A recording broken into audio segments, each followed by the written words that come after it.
These days, some of us commemorate, while some of us celebrate a century since communist revolution swept through Russia. In subsequent decades, the idea of Lenin and the political and economic system of Stalin were imposed or adopted by governments and revolutionary movements in all continents, from Havana to Phenian, and from Ulaanbaatar to Addis Ababa. Despite the collapse of most of these governments and political parties a quarter of a century ago, the Russian Communist Revolution remains a paramount historical event, definitely one of the most important of the very eventful 20th century. Why is the 1970 revolution important now? 100 years later, the world, in particular the Western countries, is still reeling for a decade-long economic crisis.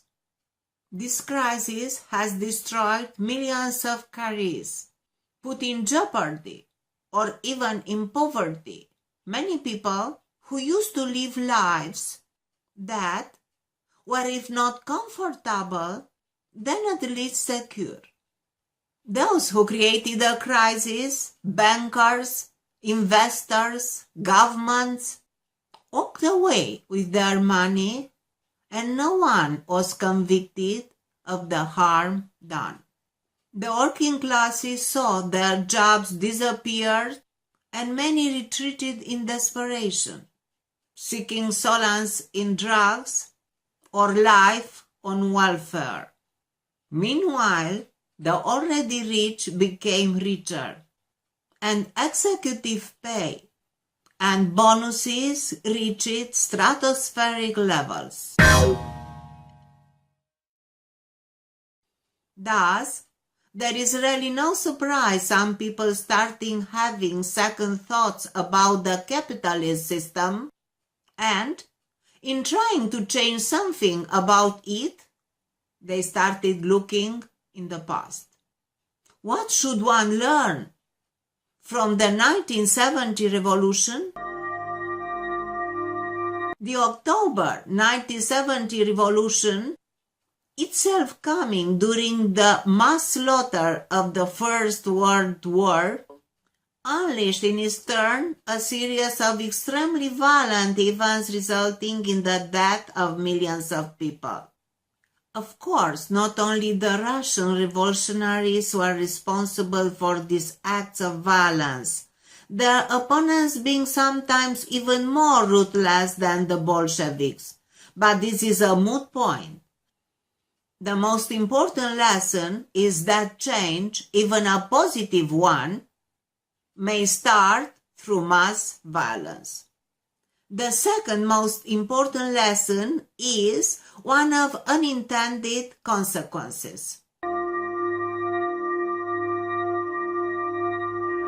The Russian revolutionists started with the genuine desire to create a better world. They wanted to eradicate exploitation, to create a form of radical democracy, to enfranchise, educate, and enrich the masses. They wanted to dispel superstition, fight bigotry, fight the adulation of a powerful leader, and realize equality between men and women. They ended up creating a system in which the state replaced the bourgeoisie, the party replaced the aristocracy, the KGB replaced the secret police of Russian Empire, the cult of Stalin replaced the cult of the Tsar, and the faith in dialectical materialism replaced the faith in the Orthodox Church. Millions were killed. Virtually, everybody was oppressed. Free thinking was banned. poverty or still in existence,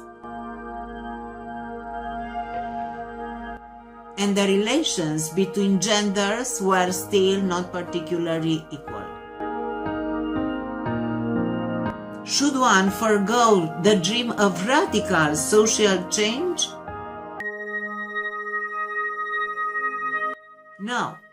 Radical social change is happening anywhere, being driven by economic crisis, mass migration, and the crisis of liberalism.